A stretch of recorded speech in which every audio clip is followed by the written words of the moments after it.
বাড়িতে যখন অনেক আত্মীয় স্বজন আসে না, তখন মনে হয় এত কষ্ট করে রান্না করলাম, আত্মীয় স্বজনরা যদি ভালোই না কয়। আর মনে মনে কিন্তু ভয়ও করে।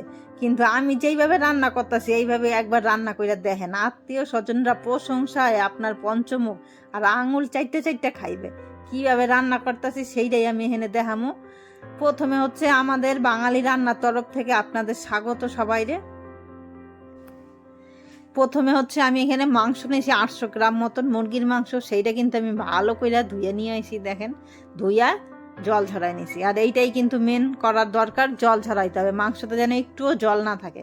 আর এইদিকে আমি কাটতে নিয়েছি আলু, 500 গ্রাম আলু কাটতে নিয়েছি। একটা আলু বড় ছিল, 4 টুকরা করে কাটতে নিয়েছি।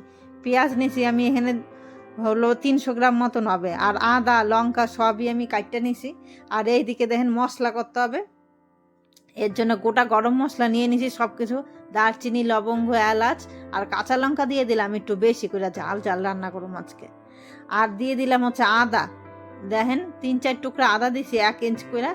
আর হচ্ছে দেবো রসুনও মানে 2টো রসুন, সেই রকম রসুন দিলাম, একটু বেশি এই রসুন দেবো। আর দেবো হচ্ছে একটু জল, সেইটা দিয়ে ভালো করে পেস্ট করে নিব। আর এইদিকে দেখেন কড়াইও চাপাই দিছি, তেলও দিয়ে দিছিলাম, তেলটা গরম হয়ে গেছে। এদিকে আলু ভাজা চাপাই দিছি, আলুটাও সুন্দর লাল লাল করে ভাজা হয়ে গেছে। আর মাংসর ঝোলে একটু আলু না দিলে ভাল লাগে না, তা আবার যদি একটু লাল লাল করে নাই ভাজা হয়। আলু ভাজার পরে কড়াইয়ের মধ্যে ওই তেলের মধ্যে আরো অনেকটাই বেশি সর্ষের তেল দিয়ে দিছি। সর্ষের তেল ছাড়া মুরগির মাংস খাইতে ভাল লাগে না। এবার মুরগির মাংস কেন, যে কোনো মাংস সর্ষের তেলে বেশি স্বাদ হয়। এইবার তেলটা একটু গরম হয়ে গেলে এর মধ্যে দিয়ে দেবো আমি 1 চামচ গোটা জিরা আর একটা তেজপাতা। এইবার এইটা ফোড়নটা একটু লাল লাল হয়ে গেলে এবার পেঁয়াজ যে কুচায় রেখেছিলাম সেইগুলো দিয়ে দিলাম। এইবার পেঁয়াজটা ভাজতে নেবো আমি। পেঁয়াজ ভাজতে কিন্তু 4 থেকে 5 মিনিট সময় লাগবে, কারণ পেঁয়াজ থেকে জল ছাড়ে। আর একটুখানি ভাজা ভাজা লাল লাল হইলেই তারপরেই কিন্তু মশলাগুলো দেবো, তার আগে কিন্তু দেবো না। এর জন্য পেঁয়াজটা আগে একটুখানি ভালো করে ভাজতে নিই। এইবার পেঁয়াজটা দেখেন 5 থেকে 6 মিনিট পরে কিন্তু ভালো লাল লাল ভাজা হয়ে গেছে। এবার যে মশলাটা আমি পেস্ট করে নিয়েছিলাম সেই মশলাটা দিয়ে দিব এর মধ্যে। এবার মশলা দিয়ে দিলাম আমি 3 থেকে 4 চামচ বড় চামচের। এবার এই মশলাটা দিয়ে কিন্তু আবার কষায় নিতে হবে ভালো করে, যেহেতু এর মধ্যে রসুন আদা সব কিছুই আছে, নাহলে একটা কাঁচা গন্ধ করবে। এর জন্য মশলাটা ভালো করে কষায় নিতে হবে। আর মশলা কষানোর ওপরেই কিন্তু টেস্ট মাংসটার। আর এইভাবে মাংস রান্না করে দেখেন, মানে যত কেজি মুরগির মাংস হয় কোনো ভাঙবেও না, কিছুই করবে না, টেস্টও হয় দারুণ। এইভাবে মানে 10 কেজি হোক 15 কেজি হোক এইভাবেই কিন্তু রান্না করলে সব থেকে বেশি ভালো হয়। এবার মশলাটা দেন কষানো হয়ে গেছে। এইবার এর মধ্যে দিয়ে দিলাম একটা টমেটো। চাইলে কেউ একটুখানি এর মধ্যে টক দই দিতে পারে, আমি টমেটোটাই দিলাম। এবার টমেটো দেওয়ার পর এক এক করে গুঁড়ো মশলাগুলো দিয়ে দেবো। এবার বড় 1 চামচের লঙ্কা গুঁড়া আর হচ্ছে হলুদ গুঁড়া দিলাম। আর জিরা মিরা তো আগে দিয়ে দিয়েছিলাম এই মিক্সির মধ্যে পেস্টের সময়, এর জন্য আর জিরা গুঁড়া দিলাম না। এবার দেবো পরিমাণ মতো নুন দেবো আমি এখানে 2 চামচ। আর স্বাদের জন্য একটুখানি সামান্য একটু চিনি দেই, চিনি দিলে ভালোই লাগে তরকারিটা।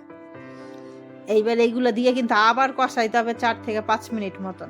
আর গ্যাসের ফ্লেমটা কিন্তু অবশ্যই লো কইরা কিন্তু কষাইতে হবে, আর নাহলে কিন্তু মশলাটা একদম পুইরা যাবে গিয়া।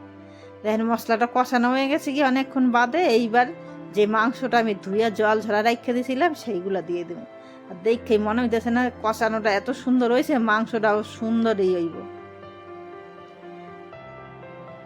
এইবার মাংসটা দেওয়ার পরে কিন্তু আবার গ্যাসের ফ্লেমটা এবার হাই করে নিতে হবে, কারণ মাংসটা দিলেই কিন্তু মাংস থেকে জল ছাড়তে শুরু করব। এইবার জল ছাড়তে শুরু করলে তখন একদম যদি গ্যাসটা আসতে থাকে না, মাংসগুলা কিন্তু ভাঙ্গা যাইতে পারে। এর জন্য তখন কিন্তু গ্যাসের ফ্লেমটা অবশ্যই জোরে করে রাখতে হয়। এইবার এইগুলো দেওয়ার পরে 2 থেকে 3 মিনিট মতন প্রথমে জোরে থাকবে, তারপরে মিডিয়াম কইরা ঢাইকা দেবো। এইবার তারপরে 4 থেকে 5 মিনিট মতন পর পর এইরকম দেখেন 10 থেকে 12 মিনিট পরে কি সুন্দর একটা কষানোর গন্ধ। আর দেখেন দেখেই তো খাইতে ইচ্ছা করতেছে। ও অর্ধেক তুললে নেন কষানোর জন্য, বাদ বাকি পরে ঝোলে আবার খাওয়া যাবে। যাই হোক আমার কষানো কমপ্লিট হয়ে গেছে মাংসটা। এইবার দিয়ে দেবো আলু। আর আলু দিয়ে একটুখানি কষাই নেবো আমি 3 থেকে 4 মিনিট মতন। তারপরে দিয়ে দেবো এর মধ্যে গরম জল। গরম জল দিলে কিন্তু আরও স্বাদ হয়। এইবার গরম জলটা দেওয়ার পরে ঢাইকা দেবো আমি, ঢাইকা 5 থেকে 6 মিনিট মতন, কারণ সব কিছু তো সিদ্ধ হয়েই গেছে। মাংসও সেদ্ধ হয়ে গেছে গিয়া, আলুটাও বাজার সময় অর্ধেক সেদ্ধ ছিল। এইবার 5 থেকে 6 মিনিট পরে শেষে আমি গরম মশলা বাইটটা নিয়েছিলাম সেইগুলা দিয়ে দিব। আর গরম মশলা বাটা দিলে গরম মশলার বাটার যে একটা সুন্দর গন্ধ না, সেইটার জন্য মাংসটা খাইতে আরও বেশি ভালো লাগে। গুঁড়া মশলা থেকে মাংস এই গরম মশলা বাটা দিলে আরও বেশি স্বাদ হয়। আর এইভাবে একবার বানায় দেখেন। আর লাস্ট আবার একটুখানি ঘি দিয়ে দিছি, এতে তো আরও বেশি স্বাদ হয়। এইভাবে মানে আত্মীয় স্বজনরা আইলে 4টে পুইটা খাইবার, যত কেজি মাংস ইচ্ছা রাঁধতে পারবেন। আর রেসিপিটা কেমন লাগলো সেইটাও একটু জানাইয়েন কমেন্ট কইরা। ভালো লাগলে অবশ্যই একটা লাইক দিয়েন। আর দেখেন আমি সব কিছু বাদ দিয়ে এটারে একদম বাইরে নিছি। কেউ চাইলে রুটি দিয়েও খাইতে পারে। লেবু নিছি, শশা নিছি, দুপুরের খাওয়া দাওয়াটা একদম জমে যাইতেছে। আবার কইতেছি, ভালো লাগলে অবশ্যই একটা লাইক করেন।